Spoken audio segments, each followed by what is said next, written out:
नमस्कार. आज आपण पाहतोय अवघ्या 5 मिनिटात अगदी इझिली आपण करू शकतो घरातल्या घरात पटकन असा लहान मुलांना आवडणारा एक शाक्षुका. या रेसिपीसाठी अगदी कमी साहित्य लागतं. इथे पॅनमध्ये आपण तेल घेतलेलं आहे. या तेलावर आपण आता कांदा मिरची फ्राय करून घेणार आहोत. कांदा आपण किती अंड्याचं बनवणार आहोत त्यावर आपलं कांद्याचं प्रमाण अवलंबून असतं. मी आत्ताच एक 2 मध्यम आकाराचे कांदे चिरून घेतलेत कारण मी 2 अंड्यांचं करणार आहे. आता इथे कांदा आणि एक मिरची घेतली आहे त्यावर. त्यासोबत छान परतून घ्यायचा कांदा अगदी छान मऊ होईपर्यंत. मीठ टाकलंय.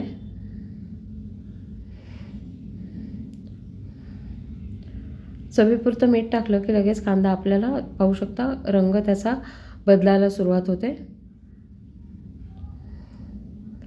ही रेसिपी आपण पावासोबत किंवा पोळीसोबत कशासोबतही सर्व करू शकतो किंवा हे नुसतं असंही खाल्लं तरी छान लागतं. लहान मुलांना स्पेशली किंवा मोठ्यांनाही खूप आवडते. एक अर्धा टोमॅटो मी आत्ता यामध्ये ॲड करून घेतलेला आहे बारीक चिरलेला. कोथिंबीर बारीक चिरून. आता हे छान मिक्स करून घ्यायचं कांद्यासोबत आणि पुन्हा एकदा 1 मिनिटभर परतून घ्यायचं आहे आपल्याला.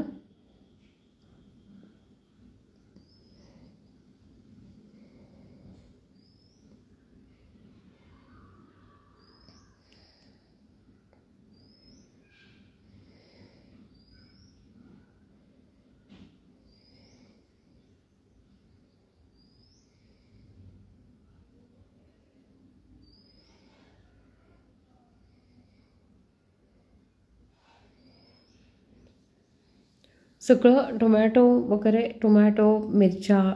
मिरच्यांचा तिखटपणा उतरला पाहिजे. शिवाय टोमॅटो देखील आपले छान असे मऊ झाले पाहिजेत. अशा पद्धतीने आपण करून घ्यायचं. आणि त्यानंतर आता आपण मसाले ॲड करणार आहे. हळद तिखट 1 चमचा तिखट टाकलं मी एवढ्या कांद्यासाठी आणि हळद कारण यामध्ये आपण सॉस देखील टाकणार आहोत त्यामुळे तिखट थोडं व्यवस्थित लागतं.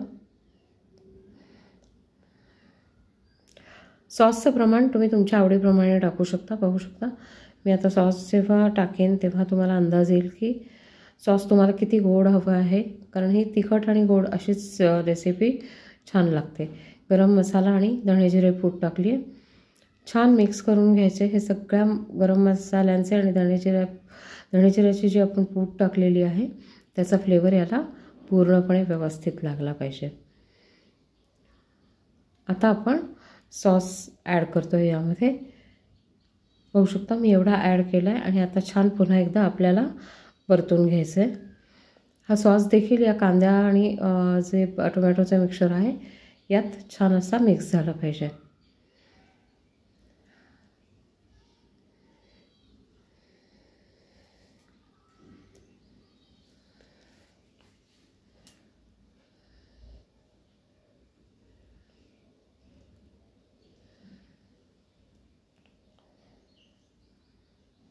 आता यावर आपण अंडी सोडून घेतलेली आहेत. मध्ये थोडी जागा करायची. 2 अंडी सोडणार आहोत.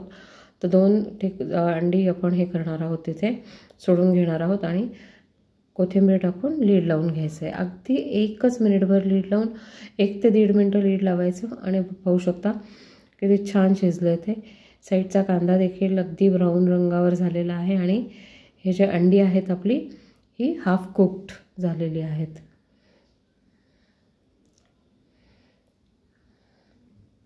तुम्ही ही हाफ बॉईल देखील करू शकता किंवा मग पूर्णपणे देखील थोडं आणखीन थोडा वेळ ठेवून मंद गॅसवर थोडं जास्त देखील करू शकता. पण शक्यतो हाफ बॉईलच जास्त लागतात, छान लागतात.